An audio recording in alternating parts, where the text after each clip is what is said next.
the hell is this? Hoobily let this animal into my boardroom. Harold Moore stood still. I'm here for the investor. Gillen. Shut your mouth. I don't care why you're here. Harold extended his hand. Richard looked at it, looked at Harold's face, stepped back. Don't you dare touch me with those hands. I said don't touch me. You people disgust me. Get out before I have you dragged out. Harold lowered his hand. Slowly. He picked up his folder, straightened his tie. The straighties are better than Amsterdam. Richard had just refused to shake hands with the one man who could end everything he'd ever built. He just didn't know it yet. Let me take you back to the beginning. 6:15 in the morning, Harlem, New York. Third floor of a walk-up apartment building with thin walls and a radiator that clanked every 9 minutes. Harold Moore stood in front of an ironing board, pressing the same gray suit he'd worn to every meeting for the past 3 years. The iron hissed. Steam curled up past his chin. He moved it slow, careful, like a man who understood that details mattered, even when nobody was watching. The suit wasn't expensive. He bought it at a thrift store on 125th Street for $40. The stitching along the left shoulder was starting to come loose, but it was clean, it was pressed, and it was his. On the kitchen table sat a thick folder, brown leather, cracked at the spine. Inside were 62 pages of financial projections, market analysis, and a detailed investment proposal addressed to Whitmore and Hale Incorporated. Harold had spent 4 months putting it together. Every number was checked twice. Every chart is built from scratch. Next to the folder, a chipped coffee mug. Black coffee, no sugar. And a framed photograph leaning against the wall. A younger Harold shaking hands with someone at a ribbon-cutting ceremony. The photo was small, easy to miss, but it told a story that Richard Whitmore would have paid anything to know that morning. Harold finished his coffee, tucked the folder under his arm, locked the door behind him, walked 4 blocks to the subway station. He rode the A train downtown with nurses, construction workers, students, and grocery clerks. Nobody looked at him twice. He was just another man in a gray suit heading to work. Nothing special, nothing threatening, nothing worth noticing. That was the thing about Harold Moore. He never asked to be noticed. He never needed to be. 45 minutes later, he stepped out at 59th Street and walked 6 blocks east to a glass tower in Midtown Manhattan, Whitmore and Hale's headquarters. 38 floors of steel and ambition, marble lobby, brushed chrome elevators, the kind of building that whispered money before you even walked through the door. Harold approached the front desk. The receptionist looked up. Her eyes moved from his face to his suit to his shoes. She didn't smile. "Can I help you?"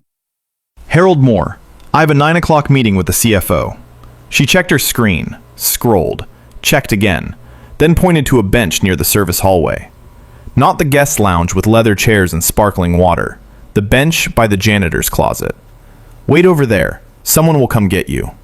Harold sat down. He didn't argue. He held the folder on his lap and waited. 25 minutes past 9. No one came. Executives walked by in tailored suits, laughing, checking phones, carrying lattes that cost more than Harold's breakfast for a week. Not one of them acknowledged him. Not one of them even glanced in his direction.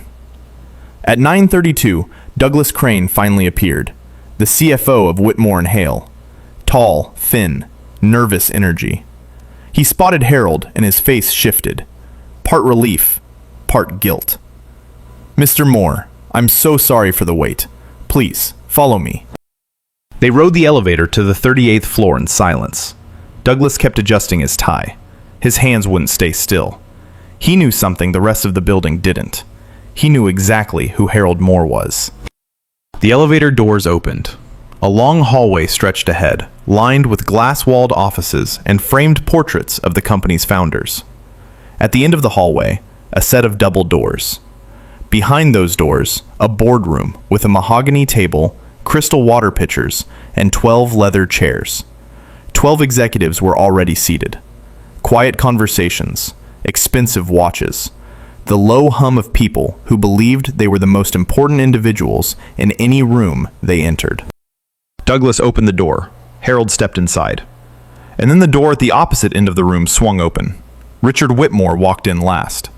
Custom navy suit, gold cufflinks, the stride of a man who owned every room before he entered it. He scanned the faces around the table, nodding at each one. Then his eyes landed on Harold. He stopped. His jaw tightened. His chin lifted. His nostrils flared, just slightly, like he'd caught a smell he didn't like. Douglas stepped forward. "Richard, this is the investor I mentioned. I can see what this is, Douglas." The room went quiet. If you think that silence was uncomfortable, you have no idea what's coming. What Richard did next cost him everything. His company, his reputation, his entire empire. And he did it in front of 12 witnesses who remembered every word. Richard Whitmore walked toward Harold Moore the way a man walks toward something he wants removed from his property. Not fast, not slow. Deliberate. Every step is measured. Every inch of his posture is designed to communicate one thing. You are beneath me. He stopped 3 feet from Harold, close enough to make it personal, far enough to make it clear he would never close that gap. Harold extended his hand. It was a simple gesture, the most basic act of professional respect. A handshake. The kind of thing that happens 10,000 times a day in buildings like this one. 2 men meeting for the first time. One hand reaching toward another. Richard looked at that hand. Then he looked at Harold's face. Then back at the hand. His upper lip curled. Just barely. Just enough for everyone in the room to see it. "Don't touch me." 3 words, said quietly, but they landed like a brick thrown through glass. Harold kept his hand extended, steady, no tremor, no hesitation. "Sir, your CFO